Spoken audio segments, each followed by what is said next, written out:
श्री असदुद्दीन ओवैसी जी।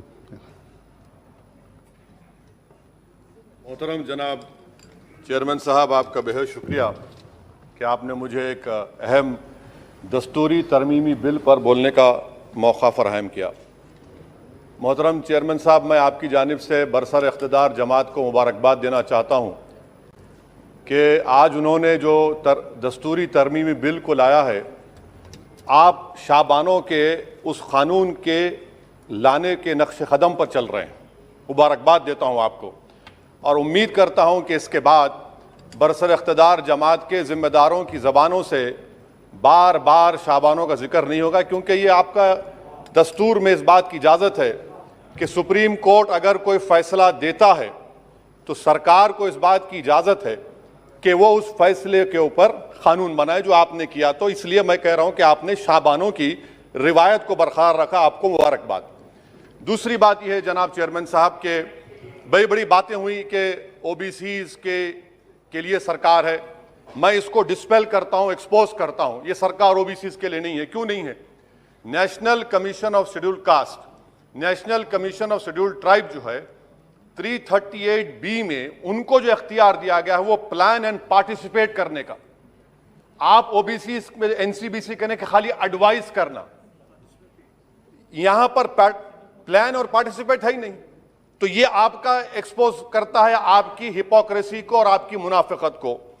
दूसरी बात यह है कि रोहिणी कमीशन ने कहा कि 10% ओबीसी 50% रिजर्वेशन को हासिल कर रहे हैं और 20% जाते हैं, इनको कुछ नहीं मिल रहा है। तो सब कैटेगराइजेशन क्यों नहीं कर रहे आप? अगर आप ओबीसीज के लिए हैं तो मखसूस कास्ट के लिए आप हैं, आप तमाम ओबीसीज के लिए नहीं है। ये आप ही का रोहिणी कमीशन ने आया है। तो सब कैटेगराइजेशन आप करेंगे नहीं करेंगे? तीसरी बात यह है कि सर ये कैसा बात है कि अगर रियासत तेलंगाना में जो मुसलमानों की बैकवर्ड कास्ट है उनको रिजर्वेशन मिलता है मगर सेंट्रल लिस्ट में उसका जिक्र नहीं होता। तो एक ऐसा कानूनी मैकेनिज्म बनाने की जरूरत है कि अगर किसी स्टेट और रियासत में वो ये तय करती है कि ये हमारे स्टेट की ओबीसी है तो सेंट्रल लिस्ट में उसका रिफ्लेक्ट होना चाहिए। मिसाल के तौर पर बिहार में सुरजापुरी जात का जिक्र ही नहीं है सेंट्रल लिस्ट में, तो इसका हुकूमत करेगी नहीं करेगी? चौथी बात यह है कि आप क्यों डर रहे हैं? नरेंद्र मोदी की सरकार क्यों डर रही है? 50% को क्रॉस करिए ना। जब प्यार किया तो डरना क्या, तोड़ जाइए 50%। हकीकत है सर। और सर ये यहां पर बैठकर मैंने हमारे कांग्रेस के लीडर की तकरीर को सुना। शिवसेना वाले कह रहे हैं, एनसीपी वाले कह रहे हैं मराठा। भाई साहब, महमूदुर रहमान कमेटी की रिपोर्ट ने कहा था महाराष्ट्र में कि मुसलमान सोशली एजुकेशनल बैकवर्ड है, जो बॉम्बे की हाईकोर्ट ने उसको अपहेल्ड किया। और आप सिर्फ मराठाओं की बात करते हैं, मुसलमानों की बात क्यों नहीं करेंगे? वो 50 कास्ट जो मुसलमानों की बैकवर्ड है महाराष्ट्र में, वो देख रही है आपके इस तमाशे को और आपको एक्सपोज करके रहेगी। आप उनकी बात ही नहीं करते। मराठाओं को जरूर दीजिए, मगर आपके इस बड़े दिल में क्या उन गरीब मुसलमानों के लिए धड़कता हुआ दिल नहीं है कि हम सिर्फ भिखारी हैं, आपका वोट हासिल करेंगे, आपको नेता बनाएंगे, मुख्यमंत्री बनाएंगे, प्रधानमंत्री बनाएंगे और हमको क्या मिलेगा? इफ्तार की दावत और मुंह में खजूर। रिजर्वेशन नहीं मिलेगा हमको। ये कौन सा इंसाफ है सर? इसीलिए ये इनकी मुनाफिकत है, इसीलिए हम हुकूमत से मुतालबा करते। अच्छा, हैरत की बात यह कि सुप्रीम कोर्ट के जिस फैसले को ओवरकम करने के लिए यहां पर यह बिल लाया गया, सुप्रीम कोर्ट ने कह दिया कि मराठाओं के बारे में सोशली एजुकेशनल बैकवर्डनेस नहीं दिख रहा है। आप कैसे दिखाएंगे बताइए? ये महाराष्ट्र के 50 मुसलमान बरादरियां देख रही हैं।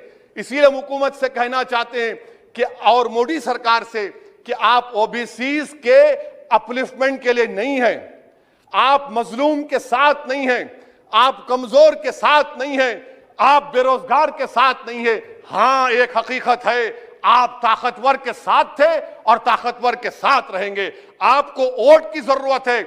ओबीसीज और वो जो मुसलमान बरादरियां नीचे, उनको उठाने की जरूरत नहीं है।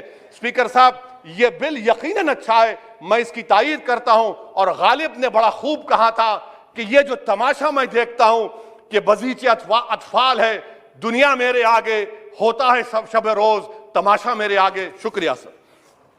50% को क्यों 50% को डर रहे हैं आप? जो 50% है उनको 27%, जो 20% है उनको 50%।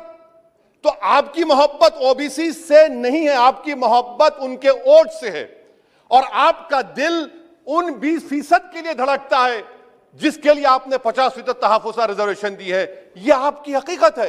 पांचवी बात यह है स्पीकर साहब कि हम हुकूमत से मुतालबा कर रहे हैं कि प्रोएक्टिवली नरेंद्र मोदी की सरकार 50% सीलिंग को तोड़िए, निकलिए। आप क्यों नहीं करना चाहते? करने की जरूरत है, डेटा है, एम्पिरिकल एविडेंस है बैकवर्डनेस का। वो 50%, 27% कैसा दे रहे हैं, गलत है। छठी बात यह है कि सर ये एक सुनहरा मौका है कि आप इस तरह का कानून बनाइए, 50% लिमिट को क्रॉस करिए और ओबीसी समाज से सही मानों में इंसाफ करिए। सर एक और बात, आज ही के दिन 1950 10 अगस्त को प्रेसिडेंशियल ऑर्डर हमने निकाला था, बड़ा तारीखी दिन था, जिसमें हमने शेड्यूल कास्ट को रिजर्वेशन दिया। मेरा हुकूमत से मुतालबा है, मैंने कांग्रेस की हुकूमत थी वहां बैठता था मैं, आज यहां बैठकर भी तीसरी मर्तबा कह रहा हूं कि 1950 का प्रेसिडेंशियल ऑर्डर रिलीजन के बुनियाद पर बनाया गया, जो राइट टू इक्वालिटी के खिलाफ है, जो राइट टू इक्वालिटी के खिलाफ है। एक सुनहरा मौका आपके पास आया है कि उसको रिलीजन न्यूट्रल करिए। जब शेड्यूल कास्ट में हिंदू, बौद्ध और सिख आ सकते हैं, तो दलित मुसलमान, दलित क्रिश्चियन क्यों नहीं आ सकते? सच्चर कमेटी गवर्नमेंट की कमेटी, उसमें जिक्र लिखा है। आप वो नहीं करना चाहते, आप नहीं करेंगे तो देख रहे उत्तर प्रदेश का अंसारी देख रहा है, उत्तर महाराष्ट्र के वो पसमानदा मुसलमान देख रहे हैं कि क्या तमाशा आप लोग करते हैं। यहां वहां चले जाते हैं, वहां के यहां आते हैं और हम लोग बीच में फंसे हुए रहते हैं। सर छठी बात यह है, सातवीं बात यह है कि मैं हुकूमत से इस बात का मुतालबा कर रहा हूं कि 1950 प्रेसिडेंशियल ऑर्डर को रिलीजन न्यूट्रल किया जाए। अच्छा, ओबीसी की आपकी सरकार है, 89 सेक्रेटरीज हैं, कितने ओबीसी है बताइए? 89 सेक्रेटरीज में 5 अगस्त 2009 को एक भी ओबीसी सेक्रेटरी नहीं था, एक शेड्यूल कास्ट और 3 एसटी थे। मुबारक हो आपको, आपकी मोहब्बत यह है, डेटा कह रहा है, मैं नहीं कह रहा हूं, आप मुझे झूठ साबित कर दीजिए। अच्छा, सेंट्रल यूनिवर्सिटी में सर, सेंट्रल यूनिवर्सिटी में 51.6% ओबीसी के पोस्ट वैकेंट हैं। इसीलिए मैंने कहा कि आपको उनके वोट से मोहब्बत है, उनको जमीन से आसमान पर उठाने से आपको कोई मोहब्बत नहीं है। यह हकीकत है सर। और सर ये